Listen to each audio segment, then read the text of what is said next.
O Grande Conflito. Capítulo 14. Progressos na Inglaterra. Enquanto Lutero abria ao povo da Alemanha a Bíblia, que até então estivera fechada, Tyndale era impelido pelo Espírito de Deus a fazer o mesmo pela Inglaterra. A Bíblia de Wycliffe fora traduzida do texto latino, que continha muitos erros. Nunca havia sido impressa, e tão elevado era o custo dos exemplares manuscritos, que, a não ser homens abastados ou nobres, poucos poderiam adquiri-los. Demais, sendo estritamente proscrita pela Igreja, tivera a divulgação relativamente acanhada.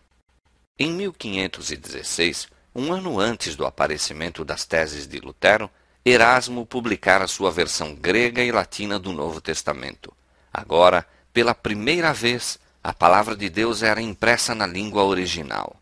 Nesta obra, muitos erros das versões anteriores foram corrigidos, dando-se mais clareza ao sentido.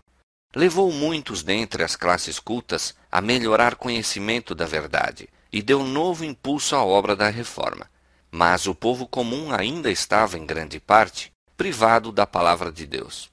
Tyndale deveria completar a obra de Wycliffe, dando a Bíblia a seus compatriotas. Como estudante diligente e ardoroso investigador da verdade, recebeu o Evangelho do Testamento grego de Erasmo. Destemidamente pregou suas convicções, insistindo em que toda a doutrina fosse provada pelas Escrituras. À pretensão romanista de que a Igreja dera a Bíblia e de que somente ela a poderia explicar, respondeu Tyndale: "Sabeis quem ensinou as águias a encontrar a presa? Pois bem, esse mesmo Deus ensina seus filhos famintos a encontrar o Pai em sua palavra. Longe de nos haverdes dado as Escrituras, sois vós que a tendes escondido de nós. Sois vós que queimais os que ensinam, e se pudesseis, queimaríeis as Escrituras mesmas." A pregação de Tyndale despertou grande interesse. Muitos aceitaram a verdade, mas os padres estavam alerta e, mal ele deixara o campo, esforçaram-se por destruir-lhe a obra por meio de ameaças e difamações. Muitas vezes eram bem-sucedidos nisso. "Que se deve fazer?" exclamava ele. "Enquanto semeio num lugar, o inimigo devasta o campo que acabo de deixar. Não posso estar em toda parte. Oh, se os cristãos possuíssem as Escrituras Sagradas em sua própria língua, poderiam por si mesmos resistir a esses sofismas. Sem a Bíblia, é impossível firmar o leigo na verdade." Novo propósito toma então posse de seu espírito. Era na língua de Israel, disse ele, que se cantavam os salmos no tempo de Jeová. E não falará o Evangelho a língua da Inglaterra entre nós? Deve a Igreja ter menor luz ao meio-dia do que à aurora? Os cristãos devem ler o Novo Testamento em sua língua materna. Os doutores e ensinadores da Igreja discordavam entre si. Apenas pela Bíblia poderiam os homens chegar à verdade. Um adota este doutor, outro aquele. Ora, cada um destes autores contradiz o outro. Como, pois, podemos nós distinguir quem fala certo de quem fala errado? Como? Em verdade, pela palavra de Deus. Não muito tempo depois, ilustrado doutor católico, empenhado em controvérsia com ele, exclamou: "Seríamos melhores estando sem as leis de Deus do que sem as do Papa." Tyndale replicou: "Desafio o Papa e todas as suas leis, e se Deus poupar minha vida, dentro em pouco farei com que um rapaz que conduz o arado saiba mais das Escrituras do que vós." O propósito que começara a acalentar, de dar ao povo as Escrituras do Novo Testamento em sua própria língua, agora se confirmava e imediatamente se aplicou à obra. Expulso de sua casa pela perseguição, foi a Londres e ali prosseguiu por algum tempo em seus labores sem ser incomodado. Mas de novo a violência dos romanistas o obrigou a fugir. Toda a Inglaterra parecia cerrar-se para ele e resolveu procurar abrigo na Alemanha. Ali começou a imprimir o Novo Testamento em inglês. 2 vezes foi o trabalho interrompido, mas quando se lhe proibia imprimir numa cidade, ia para outra. Finalmente tomou o caminho de Worms, onde poucos anos antes Lutero havia defendido o Evangelho perante a Dieta. Naquela antiga cidade havia muitos amigos da Reforma, e ali Tyndale prosseguiu em sua obra sem mais estorvos. 3.000 exemplares do Novo Testamento foram logo concluídos, e seguiu-se outra edição no mesmo ano. Com grande ardor e perseverança, continuou seus labores. Apesar de terem as autoridades inglesas guardado seus portos com a mais estrita vigilância, a palavra de Deus foi de várias maneiras secretamente levada para Londres e ali circulou por todo o país. Os romanistas tentaram suprimir a verdade, mas debalde. O bispo de Durham, de uma vez, comprou de um vendedor de livros, amigo de Tyndale, todo o seu estoque de Bíblias, com o intuito de destruí-las, supondo desta arte embaraçar grandemente a obra. Mas, ao contrário, com o dinheiro assim fornecido, foi comprado material para uma nova e melhor edição, que, a não ser desta maneira, não poderia haver sido publicada. Quando mais tarde Tyndale foi preso, foi-lhe oferecida a liberdade, sob condição de revelar os nomes dos que haviam auxiliado a fazer as despesas para imprimir suas Bíblias. Respondeu que o bispo de Durham fizera mais do que qualquer outra pessoa, pois, pagando elevado preço pelos livros deixados em seu poder, habilitara-o a prosseguir com bom ânimo. Tyndale foi traído e entregue aos inimigos, permanecendo por muitos meses na prisão.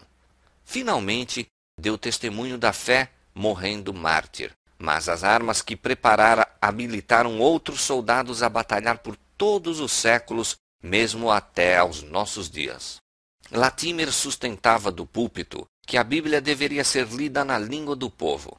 O autor da Escritura Sagrada, disse ele, é o próprio Deus, e esta Escritura participa do poder e da eternidade de seu autor.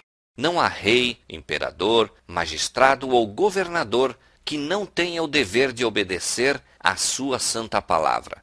Não tomemos quaisquer atalhos, mas dirijamo-nos à palavra de Deus. Não andemos segundo nossos antepassados, nem busquemos saber o que fizeram, mas sim o que deveriam ter feito. Barnes e Fritz, fiéis amigos de Tyndale, levantaram-se em defesa da verdade. Seguiram-se os Ridleys e Cranmer.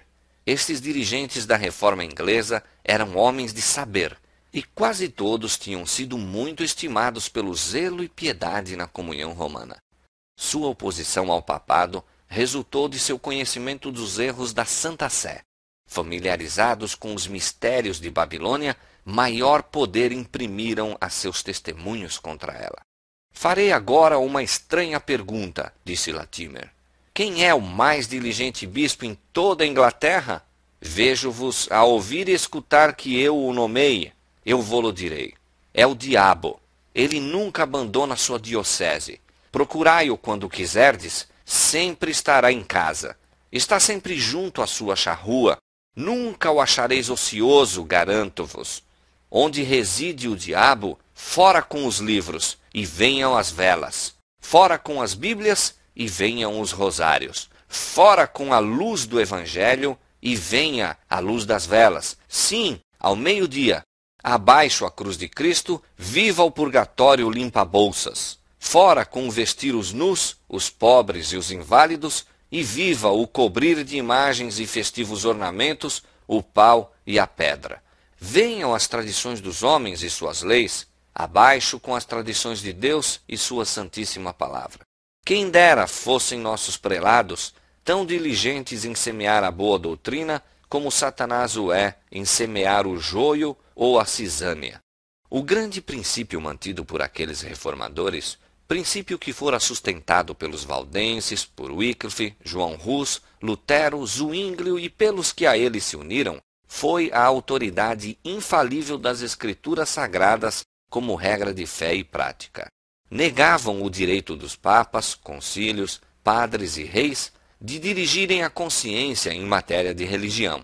A Bíblia era a sua autoridade e por seus ensinos provavam todas as doutrinas e reivindicações. A fé em Deus e em sua palavra sustentava aqueles homens santos, ao renderem eles a vida num instrumento de tortura. Consola-te, exclamou Latimer a seu companheiro de martírio, quando as chamas estavam a ponto de fazer silenciar-lhes a voz. Acenderemos neste dia na Inglaterra uma luz que, pela graça de Deus, espero jamais se apagará. Na Escócia, a semente da verdade espalhada por Columba e seus cooperadores nunca foi totalmente destruída. Durante séculos, depois de as igrejas da Inglaterra se submeterem a Roma, as da Escócia mantiveram sua liberdade. No século XII, entretanto, o papado se estabeleceu ali e em nenhum país exerceu mais absoluto domínio. Em parte alguma, eram mais profundas as trevas. Todavia, ali chegaram raios de luz a penetrarem as trevas, apresentando a promessa do dia vindouro. Os Lollardos, vindos da Inglaterra com a Bíblia e ensinos de Wycliffe, muito fizeram para preservar o conhecimento do Evangelho, e cada século teve suas testemunhas e mártires. Com a inauguração da Grande Reforma, vieram os escritos de Lutero e então o Novo Testamento inglês de Tyndale.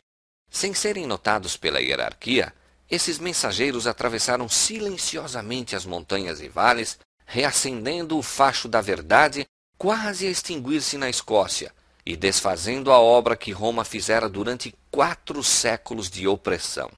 Deu então o sangue dos mártires novo ímpeto ao movimento. Os chefes romanistas, apercebendo-se subitamente do perigo que ameaçava sua causa, levaram à fogueira alguns dos mais nobres e honrados filhos da Escócia. Não fizeram senão erigir um púlpito, do qual as palavras daquelas testemunhas moribundas foram ouvidas por todo o país, fazendo a alma do povo vibrar no propósito firme de se libertar das algemas de Roma. Hamilton e Wishart, príncipes no caráter bem como de nascimento, com grande número de discípulos mais humildes, renderam a vida na fogueira. Mas de junto da pira ardente de Wishart, veio alguém a quem as chamas não reduziriam ao silêncio, alguém que, abaixo de Deus, vibraria o golpe de morte ao domínio papal na Escócia. João Knox desviara-se das tradições e misticismos da Igreja para alimentar-se das verdades da Palavra de Deus. E os ensinos de Wishart haviam confirmado sua resolução de abandonar a comunhão de Roma e ligar-se aos reformadores perseguidos. Havendo seus companheiros insistido com ele para assumir o cargo de pregador, trêmulo, recuou dessa responsabilidade e somente depois de dias de reclusão e doloroso conflito consigo mesmo foi que consentiu. Mas, uma vez aceito por ele o cargo, foi avante com inflexível decisão e denodada coragem enquanto lhe durou a vida. Este fiel e verdadeiro reformador não temia a face do homem. Os fogos do martírio, luzindo em redor dele, apenas serviam para despertar seu zelo a maior intensidade. Com o machado do carrasco pendendo ameaçadoramente sobre a cabeça, manteve-se em seu terreno, desfechando vigorosos golpes à direita e à esquerda para demolir a idolatria. Quando posto face a face com a rainha da Escócia, em cuja presença o zelo de muitos dirigentes do protestantismo se haviam abatido, João Knox deu seu testemunho inquebrantável da verdade. Não seria ganho por meio de carinhos, não se subjugaria diante de ameaças. A rainha acusou-o de heresia. Ele havia ensinado o povo a receber uma religião proibida pelo Estado, declarou ela, e transgredir assim o mandamento de Deus, que ordena aos súditos obedecer a seus príncipes. Knox respondeu firmemente: como a religião verdadeira não deriva dos príncipes mundanos, a força original nem a autoridade, mas sim do eterno Deus, unicamente, não são assim os súditos obrigados a moldar sua religião segundo o sabor dos príncipes. Pois muitas vezes acontece que os príncipes são os mais ignorantes de todos no tocante à verdadeira religião de Deus. Se toda a semente de Abraão houvesse sido da religião de Faraó, de quem foram súditos durante muito tempo, pergunto-vos, senhora, que religião teria havido no mundo? Ou se todos os homens nos dias dos apóstolos houvessem sido da religião dos imperadores romanos, que religião teria havido sobre a face da terra? E assim, senhora, podeis compreender que os súditos não são obrigados a ter a religião de seus príncipes, conquanto se lhes recomende prestar-lhes obediência, disse Maria. Interpretais as Escrituras de uma maneira, e eles, os ensinadores católicos romanos, interpretam-nas de outra. A quem deverei crer? E quem será juiz? Crereis em Deus, que claramente fala em sua palavra, respondeu o reformador. E além do que a palavra vos ensina, não crereis nem a um nem a outro. A palavra de Deus é clara por si mesma, e se aparecer qualquer obscuridade em um lugar, o Espírito Santo, que nunca é contrário a si mesmo, em outros lugares explica a obscuridade de maneira mais clara, de modo que não poderá ficar dúvida, a não ser para os que obstinadamente se conservem na ignorância. Essas foram as verdades que o destemido reformador com perigo de vida disse aos ouvidos da realeza. Com a mesma denodada coragem, manteve seu propósito, orando e ferindo as batalhas do Senhor, até que a Escócia ficou livre do papado. Na Inglaterra, o estabelecimento do protestantismo como religião nacional diminuiu a perseguição, mas não a deteve completamente. Enquanto muitas das doutrinas de Roma foram renunciadas, conservaram-se não poucas de suas formas. Foi rejeitada a supremacia do Papa, mas em seu lugar o monarca foi entronizado como cabeça da Igreja. No culto da Igreja ainda havia largo desvio da pureza e simplicidade do Evangelho. O grande princípio da liberdade religiosa não fora por enquanto compreendido. Ainda que só raramente os governadores protestantes recorressem às horríveis crueldades que Roma empregava contra a heresia, o direito de cada homem a adorar a Deus segundo os ditames de sua própria consciência não era ainda reconhecido. Exigia-se de todos aceitar as doutrinas e observar as formas de culto prescritas pela Igreja estabelecida. Os dissidentes foram perseguidos em maior ou menor grau durante centenas de anos. No século XVII, milhares de pastores foram destituídos de seus cargos. Foi proibido ao povo, sob pena de pesadas multas, prisão e banimento, assistir a qualquer reunião religiosa, exceto as que eram sancionadas pela Igreja. As almas fiéis, que não podiam abster-se de se reunir para adorar a Deus, eram obrigadas a reunir-se nas ruas escuras, em sombrias águas furtadas e, em certas estações, nos bosques à meia-noite. Na profundidade agasalhadora da floresta, templo construído pelo próprio Deus, aqueles dispersos e perseguidos filhos do Senhor se congregavam para derramar a alma em oração e louvor. Mas, a despeito de toda a precaução, muitos sofreram pela fé. As cadeias estavam repletas, as famílias eram divididas. Muitos eram banidos para países estrangeiros. Contudo, Deus estava com seu povo, e a perseguição não conseguia fazer silenciar-lhes o testemunho. Muitos foram impelidos para a América do Norte, através do oceano, e ali lançaram os fundamentos da liberdade civil e religiosa, que tem sido o baluarte e glória desse país. Novamente, como nos dias apostólicos, a perseguição redundou em favor do Evangelho. Em nauseabundo calabouço, repleto de devassos e traidores, João Bunyan respirava a própria atmosfera do céu. E ali escreveu a maravilhosa alegoria da viagem do peregrino, da terra da destruição para a cidade celestial. Por mais de 2 séculos, aquela voz da cadeia de Bedford tem falado com poder penetrante ao coração dos homens. O Peregrino e Graça Abundante ao Principal dos Pecadores, escritos por Bunyan, tem guiado muitos à senda da vida. Baxter, Flavel, Alane e outros homens de talento, cultura e profunda experiência cristã ergueram-se em valorosa defesa da fé que uma vez foi entregue aos santos. A obra realizada por esses homens, proscritos e renegados pelos governantes deste mundo, jamais poderá perecer. A fonte da vida e o método da graça, de Flavel, têm ensinado milhares a confiar a Cristo a guarda de sua alma. O pastor reformado de Baxter demonstrou-se uma bênção a muitos que desejam uma revivificação da obra de Deus, e o eterno repouso dos santos efetuou seu trabalho levando almas ao repouso que resta ainda para o povo de Deus. 1 século mais tarde, em tempo de grandes trevas espirituais, Whitefield e Wesley apareceram como portadores da luz de Deus. Sob o domínio da Igreja estabelecida, o povo da Inglaterra havia caído em tal declínio religioso que dificilmente se poderia diferenciar do paganismo. A religião natural era o estudo favorito do clero e incluía a maior parte de sua teologia. As classes mais elevadas zombavam da piedade e orgulhavam-se de estar acima do que chamavam fanatismo da mesma. As classes inferiores eram crassamente ignorantes e entregues ao vício, enquanto a igreja não mais tinha coragem nem fé para apoiar a causa esmorecida da verdade. A grande doutrina da justificação pela fé, tão claramente ensinada por Lutero, fora quase de todo perdida de vista, e o princípio romanista de confiar nas boas obras para a salvação tomara-lhe o lugar.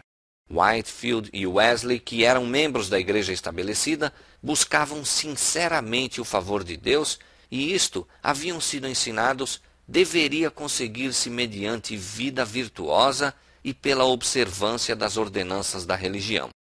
Quando Carlos Wesley caiu doente certa vez e previu a aproximação da morte, foi interrogado sobre aquilo em que depositava a esperança de vida eterna. Sua resposta foi: tenho empregado meus melhores esforços para servir a Deus.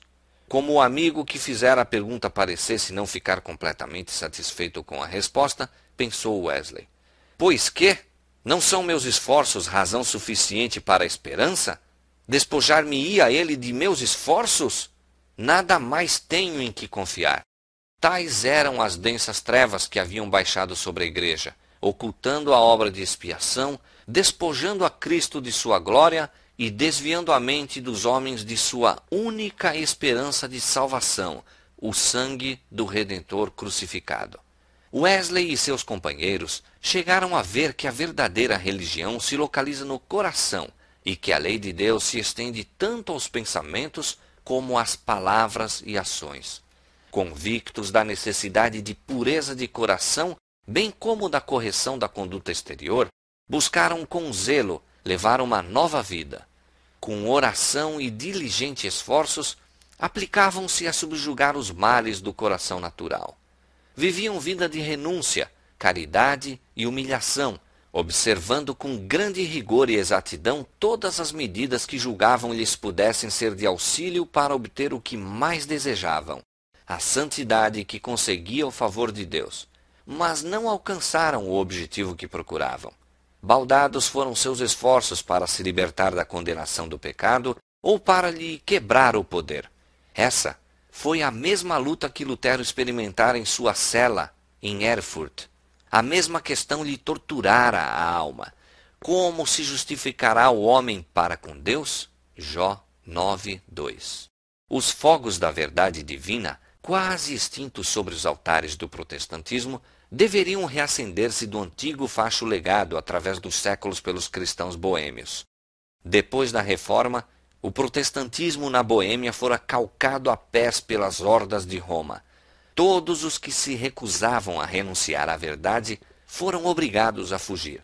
Alguns destes, encontrando refúgio na Saxônia, ali mantiveram a antiga fé.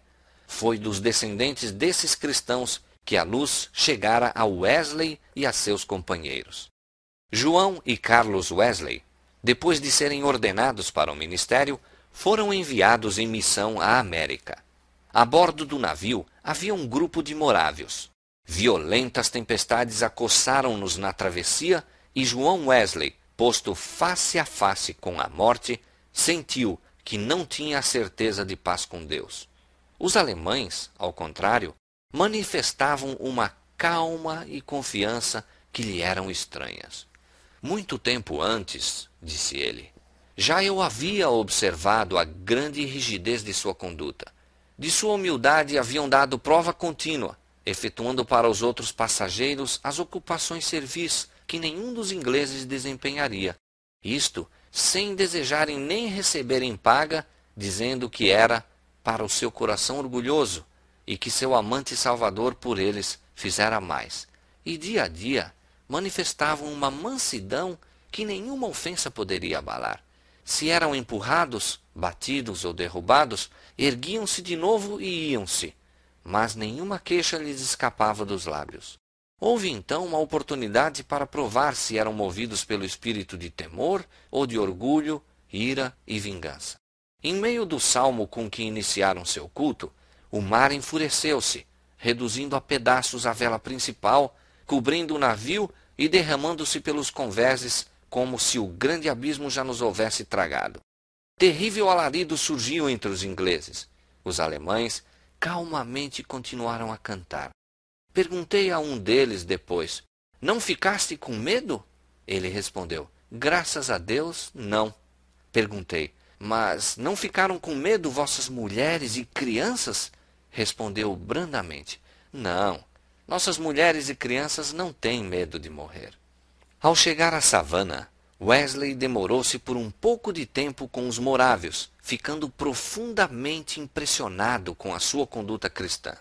Descrevendo um de seus serviços religiosos, que oferecia grande contraste com o culto formalista da Igreja da Inglaterra, disse: "A grande simplicidade, assim como a solenidade que em tudo se notava, quase me fizeram esquecer os 17 séculos decorridos e imaginar-me em uma daquelas assembleias onde não havia formas nem pompas, mas onde São Paulo, o fabricante de tendas, ou São Pedro, o pescador, presidiam e, contudo, havia demonstração do espírito e poder." Ao voltar para a Inglaterra, Wesley, sob a instrução de um pregador morável, chegou a um entendimento mais claro da fé bíblica. Ficou convencido de que deveria renunciar a toda a confiança em suas próprias obras para a salvação e que lhe cumpria confiar inteiramente no Cordeiro de Deus que tira o pecado do mundo. Em uma reunião da Sociedade Morávia de Londres, foi lida uma declaração de Lutero, descrevendo a mudança que o Espírito de Deus opera no coração do crente. Ao ouvi-la, acendeu-se a fé na alma de Wesley. "Senti o coração aquecido de maneira estranha", disse ele. "Senti que confiava em Cristo, Cristo somente, para a salvação. E foi-me concedida a certeza de que Ele tirara meus pecados, sim, os meus, e me salvara da lei do pecado e da morte." Durante longos e sombrios anos de esforços exaustivos, anos de rigorosa renúncia, exprobrações e humilhações, Wesley havia se conservado firme em seu único propósito de procurar a Deus. Encontra-o, por fim, e achou que a graça que labutara por alcançar pelas orações e jejuns, obras de caridade e abnegação, era um dom sem dinheiro e sem preço. Uma vez estabelecido na fé cristã, ardia-lhe a alma no desejo de espalhar por toda parte o conhecimento do glorioso Evangelho da livre graça de Deus. "Considero o mundo todo minha paróquia", disse ele. "Em qualquer parte em que me encontre, julgo próprio, justo e de meu dever indeclinável declarar a todos os que desejam ouvir as alegres novas da salvação." Continuou em sua vida austera e abnegada, agora não como base, mas como resultado da fé, não como raiz, mas como fruto da santidade. A graça de Deus em Cristo é o fundamento da esperança do cristão e essa graça se manifestará em obediência. A vida de Wesley foi dedicada à pregação das grandes verdades que recebera: justificação pela fé no sangue expiatório de Cristo e no poder renovador do Espírito Santo a operar no coração, produzindo frutos em uma vida de conformidade com o exemplo de Cristo. Whitefield e os Wesley foram preparados para a sua obra mediante longas e decididas convicções pessoais quanto à sua própria condição perdida. E para que pudessem habilitar-se a suportar agruras, como bons soldados de Cristo, estiveram sujeitos a severas provas do escárnio, mofa e perseguição, tanto na universidade como quando estavam a entrar para o ministério. Eles e alguns outros, que com eles simpatizavam, eram desdenhosamente chamados metodistas por seus descrentes colegas de estudos, nome atualmente considerado honroso por uma das maiores denominações da Inglaterra e da América. Como membros da Igreja Anglicana, apegavam-se fortemente às formas de culto da referida igreja. O Senhor, porém, lhes apresentara em sua palavra uma norma mais elevada. O Espírito Santo compelia-os a pregar a Cristo e a Ele crucificado. O poder do Altíssimo acompanhava-lhes os labores. Milhares se convenciam e verdadeiramente se convertiam.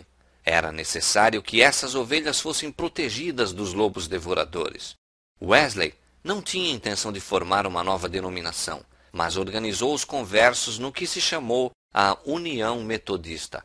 Misteriosa e probante foi a oposição que esses pregadores encontraram da parte da igreja estabelecida. Deus, contudo, em sua sabedoria, dispuseram os acontecimentos de modo a fazer com que a reforma se iniciasse dentro da própria igreja. Se ela tivesse vindo inteiramente de fora, não teria penetrado no lugar em que era tão necessária. Mas como os pregadores do reavivamento eram membros da igreja e trabalhavam dentro do grêmio da igreja quando quer que encontravam oportunidade, a verdade teve entrada onde as portas teriam de outra maneira permanecido fechadas. Alguns do clero despertaram de sua sonolência moral e tornaram-se zelosos pregadores em suas próprias paróquias. Igrejas que se haviam petrificado pelo formalismo acordaram para a vida. No tempo de Wesley, como em todos os tempos da história da igreja, homens de diferentes dons efetuaram a obra que lhes era designada. Não se harmonizavam em todos os pontos de doutrina, mas todos eram movidos pelo Espírito de Deus e uniam-se no objetivo que os absorvia, de conquistar almas para Cristo. As divergências entre Whitefield e os Wesley ameaçaram certa vez estabelecer separação, mas como tivessem na escola de Cristo aprendido a humildade, reconciliaram-nos o perdão e a caridade mútua. Não tinham tempo para discutir, enquanto o erro e a iniquidade abundavam por toda parte, e os pecadores sucumbiam na ruína. Os servos de Deus palmilhavam caminho escabroso. Homens de influência e saber empregaram sua capacidade contra eles. Depois de algum tempo, muitos dentre o clero manifestaram decidida hostilidade e as portas da igreja fecharam-se contra a fé pura e contra os que a proclamavam. O procedimento do clero, denunciando-os do púlpito, suscitou os elementos das trevas, ignorância e iniquidade. Reiteradas vezes, João Wesley escapou da morte por um milagre da misericórdia de Deus. Quando a fúria da populaça foi excitada contra ele e parecia não haver meio de escape, um anjo, em forma humana, vinha ao seu lado, a plebe recuava e o servo de Cristo saía em segurança do lugar de perigo. De seu livramento da populaça enraivecida, em uma dessas ocasiões, disse Wesley: muitos se esforçaram por atirar-me ao chão, enquanto por um caminho escorregadio descíamos uma colina para ir à cidade, imaginando que se eu caísse ao chão, dificilmente me levantaria outra vez. Mas não tropecei, absolutamente, nem sequer sofri a mínima escorregadela, até que fiquei inteiramente fora de seu alcance. Posto que muitos se esforçassem por lançar mão de meu colarinho e vestes para arrojar-me por terra, não puderam de maneira nenhuma firmar-se. Apenas um segurou-me firme na aba de meu colete, que logo lhe ficou na mão. A outra aba, em cujo bolso havia uma nota de banco, foi rasgada apenas pela metade. Um homem robusto, precisamente por trás, virou contra mim várias vezes grossa vara de carvalho, com a qual, caso me houvesse uma única vez batido na parte posterior da cabeça, ter-se-ia livrado de mais incômodos. Mas todas as vezes as pancadas se desviavam para o lado, não sei como, pois não podia mover-me nem para a direita nem para a esquerda. Outro veio correndo através da multidão e, levantando o braço para bater-me, subitamente o deixou cair e apenas me tocou de leve a cabeça, dizendo: que cabelo macio ele tem. Os primeiros homens a mudarem de atitude foram os heróis populares, os líderes da plebe em todas as ocasiões, havendo um deles sido pugilista de circo. Por meio de quão suaves degraus nos prepara Deus para a sua vontade. Há 2 anos, um pedaço de tijolo roçou por meus ombros. Faz 1 ano que uma pedra me feriu entre os olhos. No mês passado, recebi uma pancada, e nesta noite 2, uma antes que chegássemos à cidade e outra depois que saímos. Mas ambas não foram nada, pois conquanto um dos homens me batesse no peito com toda a força e outro na boca com força tal que o sangue jorrou imediatamente, não senti de qualquer das pancadas dor maior do que se me houvessem tocado com uma palha. Os metodistas daqueles primitivos dias, tanto o povo como os pregadores, suportavam ridículo e perseguição, não só dos membros da igreja, mas também dos declarados irreligiosos que se inflamavam pelas falsas informações daqueles. Eram citados perante os tribunais de justiça, tribunais que o eram apenas de nome, pois a justiça era rara nas cortes daquele tempo. Frequentemente sofriam violência por parte dos perseguidores. Multidões de populares iam de casa em casa, destruindo móveis e bens, saqueando o que quer que desejassem e brutalmente desacatando homens, mulheres e crianças. Em alguns casos, eram afixados avisos públicos convocando os que desejavam ajudar a quebrar as janelas e saquear as casas metodistas a se unirem em um dado tempo e lugar. Estas flagrantes violações, tanto da lei humana como da divina, eram deixadas impunes. Provia-se perseguição sistemática contra um povo cuja única falta era a de procurar desviar os pés dos pecadores do caminho da destruição para a senda da santidade. Disse João Wesley, referindo-se às acusações feitas contra ele e seus companheiros. Alguns alegam que as doutrinas desses homens são falsas, errôneas e fanáticas, que são novas e delas não se ouviu senão ultimamente, que são quakerismo, fanatismo e romanismo. Toda essa alegação já foi desfeita pela base, tendo sido amplamente demonstrado que todos os pontos dessa doutrina são a clara doutrina das Escrituras, interpretada por nossa própria Igreja. Portanto, não pode ser nem falsa nem errônea, uma vez que sejam verdadeiras as Escrituras. Outros alegam: sua doutrina é muito estrita, elas tornam o caminho do céu muito estreito. E esta é, na verdade, a objeção original, visto que foi quase a única durante algum tempo, e está secretamente contida em outras 1000, que aparecem sob várias formas. Mas tornam eles o caminho do céu, de alguma maneira, mais apertado do que nosso Senhor e seus apóstolos o fizeram? É a sua doutrina mais estrita do que a da Bíblia? Considerai tão somente alguns textos claros. Amarás ao Senhor teu Deus de todo o teu coração e de toda a tua alma e de todas as tuas forças e de todo o teu entendimento. De toda a palavra ociosa que os homens disserem, hão de dar conta no dia do juízo. Quer comais, quer bebais, ou façais outra qualquer coisa, fazei tudo para a glória de Deus. Se sua doutrina é mais estrita do que isto, são merecedores da censura. Mas sabeis em vossa consciência que não o é. E quem poderá ser um tio menos estrito sem corromper a palavra de Deus? Poderá qualquer despenseiro dos mistérios de Deus ser contado como fiel, se muda qualquer parte de tão sagrado depósito? Não, não pode diminuir coisa alguma, nada pode abrandar. É constrangido a declarar a todos os homens: não posso rebaixar as Escrituras ao vosso gosto. Deveis elevar-vos até elas, ou perecer para sempre. Este é o fundamento verdadeiro do outro clamor popular relativo à falta de caridade desses homens. Sem caridade são eles? Em que sentido? Não alimentam o faminto, nem vestem o nu? Não, não é esse o caso. Não estão em falta nisto, mas são tão sem caridade no julgar. Acham que ninguém mais pode salvar-se além dos que seguem o caminho deles. O declínio espiritual ocorrido na Inglaterra, precisamente antes do tempo de Wesley, foi em grande parte o resultado do ensino antinômico. Muitos afirmavam que Cristo abolira a lei moral e que, portanto, os cristãos não estão na obrigação de observar que o crente está livre da servidão das boas obras. Outros, admitindo embora a perpetuidade da lei, declaravam não ser ela necessária aos ministros a fim de exortarem o povo à obediência de seus preceitos, desde que aqueles a quem Deus elegera para a salvação seriam, pelo impulso irresistível da graça divina, levados à prática da piedade e virtude, ao passo que os que estavam destinados à condenação eterna não tinham força para obedecer à lei divina.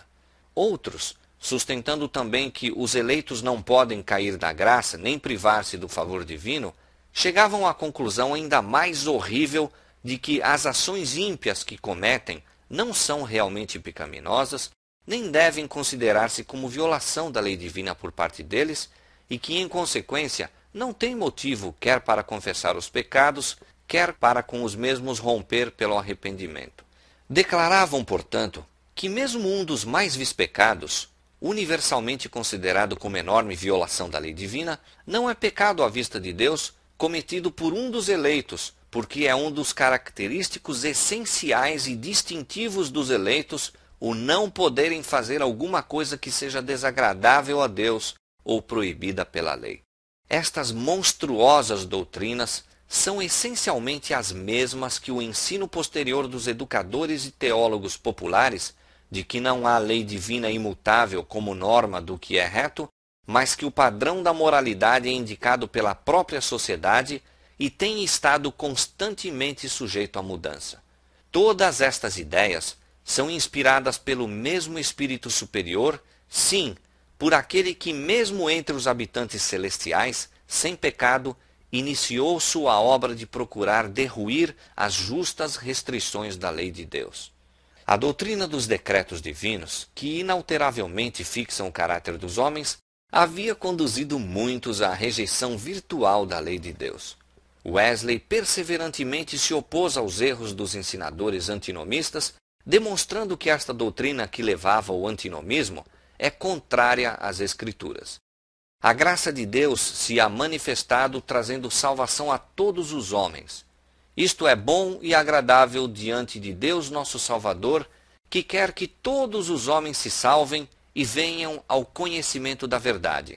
Porque há um só Deus e um só mediador entre Deus e os homens, Jesus Cristo, homem, o qual se deu a si mesmo em preço de redenção por todos.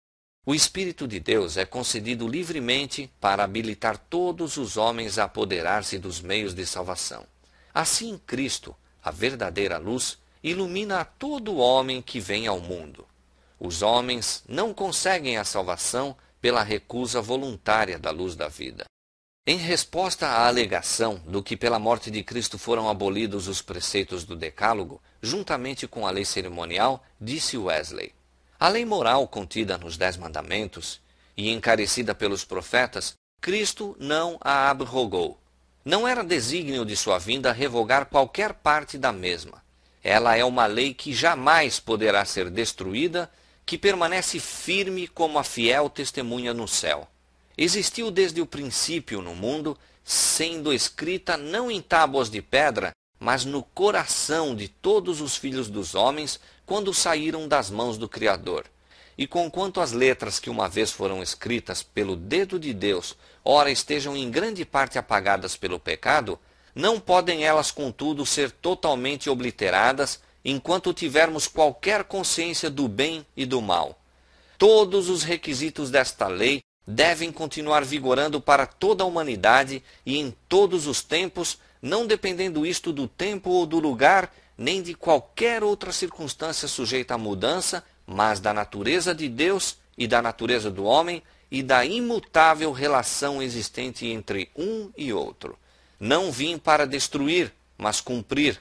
Inquestionavelmente, o que ele quer dizer neste passo, em conformidade com tudo o que precede e segue, é: vim para estabelecê-la em sua plenitude, a despeito de todas as interpretações dos homens. Vim para colocar em uma perspectiva ampla e clara o que quer que nela fosse obscuro. Vim para declarar a significação verdadeira e completa de cada parte da lei, para mostrar o comprimento e largura, a extensão total de cada mandamento nele contido e a altura e profundidade, a inconcebível pureza e espiritualidade dela em todas as suas partes. Wesley advogou a harmonia perfeita da lei e do Evangelho. Há, portanto, a mais íntima ligação que se pode conceber entre a lei e o Evangelho. Por um lado, a lei continuamente nos abre o caminho para o Evangelho e nolo aponta. Por outro, o Evangelho nos conduz ao cumprimento mais exato da lei.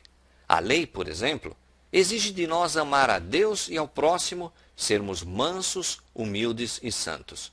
Sentimos não ser capazes destas coisas. Sim, isto para o homem é impossível, mas vemos uma promessa de que Deus nos concederá esse amor e nos fará humildes, mansos e santos.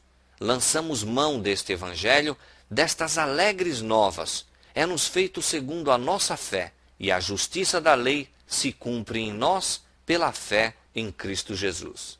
Entre os mais acérrimos inimigos do Evangelho de Cristo, disse Wesley, estão os que aberta e explicitamente julgam a lei, falam mal da lei, ensinam os homens a destruir, anular, afrouxar, desfazer a obrigação de observância, não apenas um dos menores ou dos maiores mandamentos, mas todos eles de uma vez. A mais surpreendente de todas as circunstâncias que acompanham este grande engano é que os que a ele se entregam creem que realmente honram a Cristo subvertendo sua lei e que estão a engrandecer-lhe o caráter quando se encontram a destruir sua doutrina. Sim, honraram-no exatamente como fez Judas quando disse: "Eu te saúdo, mestre", e o beijou. E ele pode de maneira igualmente justa dizer a cada um deles: "Traz o Filho do Homem com um beijo?" Não é outra coisa senão traí-lo com um beijo, falar de seu sangue e arrancar-lhe a coroa, considerando levianamente qualquer parte de sua lei sob o pretexto de fazer avançar seu evangelho. Nem em verdade poderá escapar desta acusação alguém que pregue a fé de qualquer maneira, que direta ou indiretamente tenta a pôr de parte qualquer ponto de obediência, que pregue a Cristo de modo a de qualquer forma anular ou enfraquecer o menor dos mandamentos de Deus. Aos que insistiam em que a pregação do Evangelho responde a todos os fins da lei, Wesley replicava: "Isto negamos expressamente.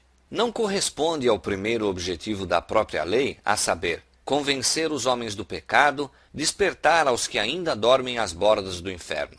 O apóstolo São Paulo declara que pela lei veio o conhecimento do pecado, e antes que o homem esteja convicto do pecado, não sentirá verdadeiramente a necessidade do sangue expiatório de Cristo. Não necessitam de médico os que estão sãos, como nosso Senhor mesmo observa, mas sim os que estão enfermos. É absurdo, portanto, oferecer médico aos que estão sãos, ou que ao menos se imaginam assim. Deveis primeiramente convencê-los de que eles estão doentes. De outra maneira, não vos agradecerão o trabalho. É igualmente absurdo oferecer Cristo àqueles cujo coração está são, não tendo ainda sido quebrantado. Assim, enquanto pregava o Evangelho da graça de Deus, Wesley, a exemplo de seu mestre, procurava engrandecer a lei e torná-la gloriosa. Fielmente cumpriu a obra que Deus lhe confiara, e gloriosos foram os resultados que lhe foi permitido contemplar. No final de sua longa vida de mais de 80 anos, havendo sido mais de meio século empregado no ministério itinerante, seus adeptos declarados eram em número de mais de 500 mil de almas. Mas a multidão que, mediante seus labores, foi erguida da ruína e degradação do pecado para a vida mais elevada e pura, e o número dos que pelo seu ensino alcançaram experiência mais profunda e mais rica, nunca se conhecerão antes que a família toda dos resgatados seja reunida no reino de Deus. A vida de Wesley apresenta a todo cristão uma lição de inapreciável valor. Oxalá a fé e a humildade, o incansável zelo, o espírito abnegado e a devoção deste servo de Cristo se reflitam nas igrejas de hoje. Lá, a fé e a humildade, o incansável zelo, o espírito abnegado e a devoção deste servo de Cristo se reflitam nas igrejas de hoje.